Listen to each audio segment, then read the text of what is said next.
bahwa perbedaan antara pendidikan Islam dan pendidikan sekuler itu bukan di porsi berapa banyak pelajaran agama. Bapak dan Ibu catat. Perbedaan antara pendidikan Islam dan pendidikan sekuler bukan pada berapa banyak porsi pendidikan agama.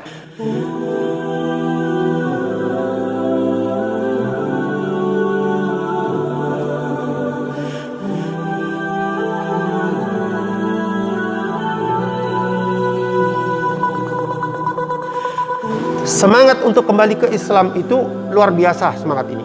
Contoh misalkan, saya ingin kembali ke Islam, hijrah ke Islam dalam hal ekonomi. Kemudian apa?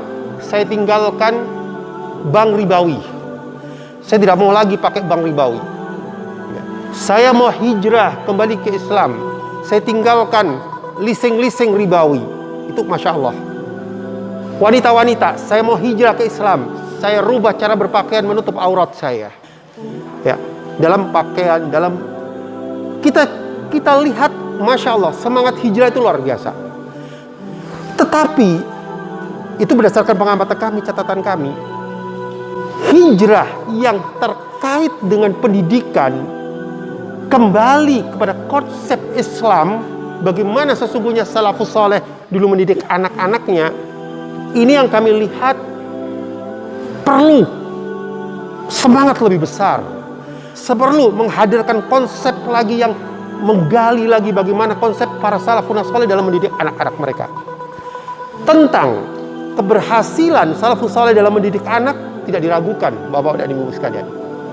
Ya, kita melihat bagaimana lahirnya tokoh-tokoh besar di tangan-tangan mereka para salafun saleh. Ya, cukup generasi sahabat, para sahabat bisa mendidik anak-anak mereka. Ya, generasi kedua dari sahabat yang masih muda, luar biasa. Kita melihat bagaimana sosok yang kita ambil namanya di sekolah ini, yaitu Abdullah bin Abbas. Ya, bagaimana sosok lahirnya sahabat-sahabat muda seusianya, bagaimana lahirnya para tabi'in, bagaimana lahirnya para tabi'ut tabi'in, sampai kemudian pada waktu kurun setelahnya, luar biasa. Bagaimana lahirnya Muhammad Al-Fatih, ya. Bagaimana lahirnya ilmuwan-ilmuwan muslim. Cukup menjadi saksi sejarah bahwa Islam, karena suksesnya mereka mengelola SDM mereka, generasi mereka, maka Islam itu menjadi peradaban yang terkemuka di masa itu. Bahkan kemudian bisa meruntuhkan superpower Romawi dan Persia. Ini tidak lepas dari kesuksesan dalam pendidikan mereka. Nah, disinilah kita perlu menggali, ya, bagaimana cara para salafun saleh mendidik anak-anak mereka. Apa yang menjadi concern mereka? Apa yang menjadi sistem dalam pendidikan mereka? Karena ternyata kalau kita lihat, nanti kita akan bisa menyimpulkan melihat dari uraian ini bahwa perbedaan antara pendidikan Islam dan pendidikan sekuler itu bukan di porsi berapa banyak pelajaran agama. Bapak dan Ibu catat. Perbedaan antara pendidikan Islam dan pendidikan sekuler bukan pada berapa banyak porsi pendidikan agama. Jadi tidak bisa menjadi misalkan ini pendidikan sekuler, saya tambah porsi pendidikan agamanya sekian jam, maka dia menjadi pendidikan Islam. Tidak seperti itu.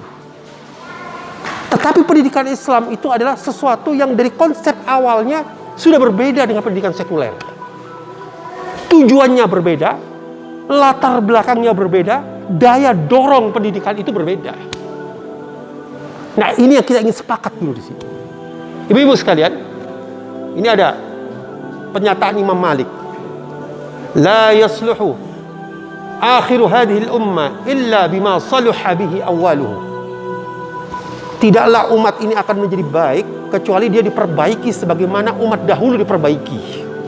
Artinya apa? Dulu umat menjadi jaya dengan cara seperti itu, maka kita ingin menjadi jaya seperti itu pula kita harus meniti jalan mereka. Ya, konten pendidikannya bisa jadi ada berbeda tambahan-tambahan, tetapi sistem tidak boleh berubah.